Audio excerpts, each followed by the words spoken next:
If you've been following my journey, you will know that I'm innovating in the traditional banking space. I'm not building a fintech product yet. I'm not testing prototypes yet. But I'm doing a crucial activity that must precede these two steps I mentioned so that they become a success. And with this crucial step, I feel I'm able to relate to banks the problems and needs that their customers are experiencing and that make them due for innovation. So, if you're a banking executive, a banker, an innovator in the fintech space, you want to sit down and hear what is truly happening in your industry. Banks are finding it difficult to innovate. While I understand this because of their big size, and this prevents them from being able to act as flexible as startups, it doesn't stop them from finding ways to incorporate innovation into their activities. One of the easiest ways to do this is to set up an innovation lab that is equipped with the mindset, the people, and the tools that make innovation remain a core aspect of the traditional banking sector. The crucial step I have been talking about is customer interviews. This is an avenue to hear from users who experience pains that must be solved for banks to regain some dominance or retain some lost ones in this war of disruption between them and the fintech solutions. One problem I can relate with firsthand is the concept of ease.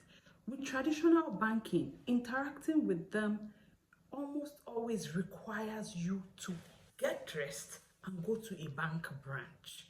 And we know how these fintechs work. You have a problem, you can reach them on an app. You have a problem, you can talk to customer care. How many of you have realized that most banks' customer care lines don't go? If I have an issue and to speak with an operative requires me to leave my home and come to your bank branch, you have lost the war on ease. And I must tell you, ease is becoming non-negotiable because we are finding ways we can do banking with ease with the fintech solutions. Another major frustration that is recurrent in speaking to customers is the concept of charges. Some hidden, some not so hidden. You receive money, you get charged. You send money, you get charged. That's apart from other charges that they try to make sense for us. But we are seeing how fintech solutions are operating without charging us like you guys do. Customers don't understand the why behind these charges. And it feels like they are being drained for using a service they already trust with their money. Fintechs have found ways to remove or reduce these charges. Traditional banks, not so much. This I'm not shocked about. Customers do not see our banks as partners in their financial journey. Traditional banks acting like traditional banks cannot offer this service. And this is where I see an opportunity for platform innovation.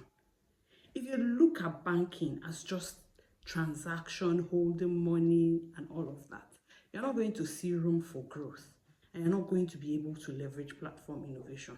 But when you see yourself as partners on your customer's financial journey, you have and find rooms to include other services.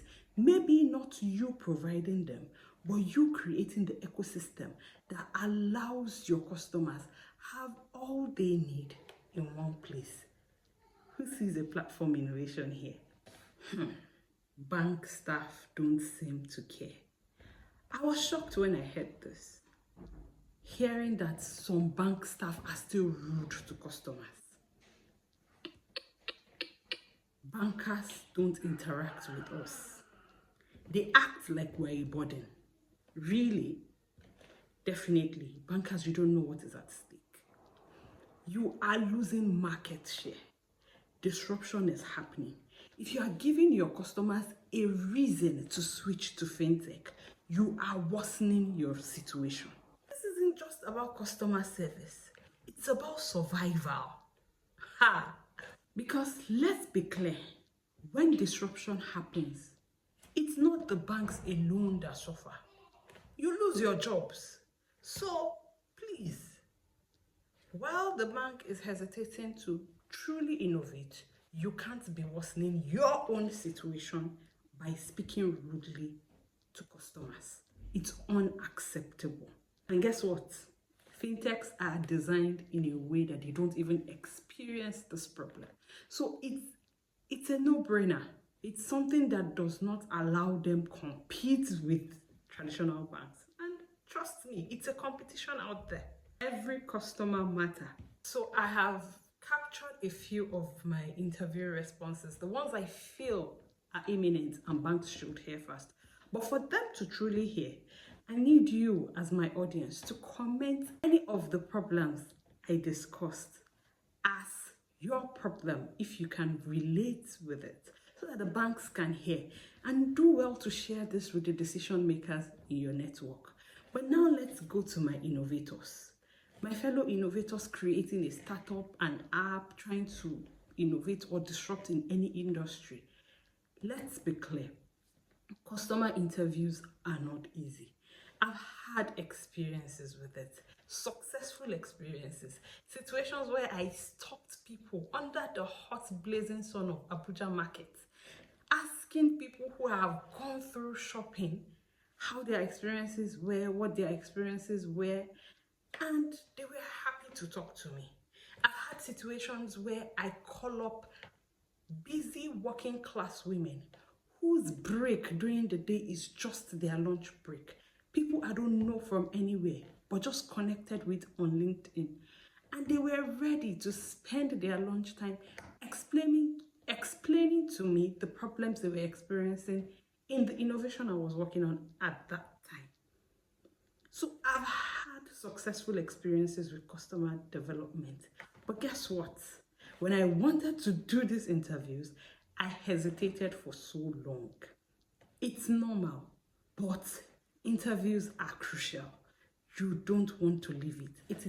It is how you get to know the problems your customers are feeling. It is how you get to know which problems are the most prominent, which problems your product, your app, your startup should solve first. Because that might be what will make your product succeed. So if you're wondering what helped me get through my interviews, I started with low-hanging fruits. For me, that was easy. Many people around me use traditional banks.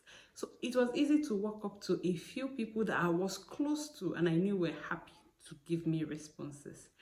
That was a starting point. Low-hanging fruits help you build momentum, build confidence, and start getting responses. Over time, you get better at it. So I would advise you, find respondents that will make your interview easy in the beginning, so that will serve as a warm-up for you to approach other people that might not be very easy to talk to. But I must tell you, many people are nice. So just be polite, respect their time, and go straight to the point. Many people are ready to listen. And when they know you're creating something that helps or could help solve their problem, they'll be more than happy to share their frustrations with you. That's what you need. That's how you build a product that makes it easy for customer adoption and gives you the growth you want. So stay tuned as I'll be sharing more on my project updates. If you're as an innovator or someone who works at the bank or a bank executive who is interested in getting raw feedback, interview recordings, and maybe steps to take beyond that, feel free to share your interest in the comment section. I'll contact you, and with that, we can know how to build a community of people who want to understand the pain points of Nigerian bank users and find ways to innovate in that space. Stay tuned, and bye-bye.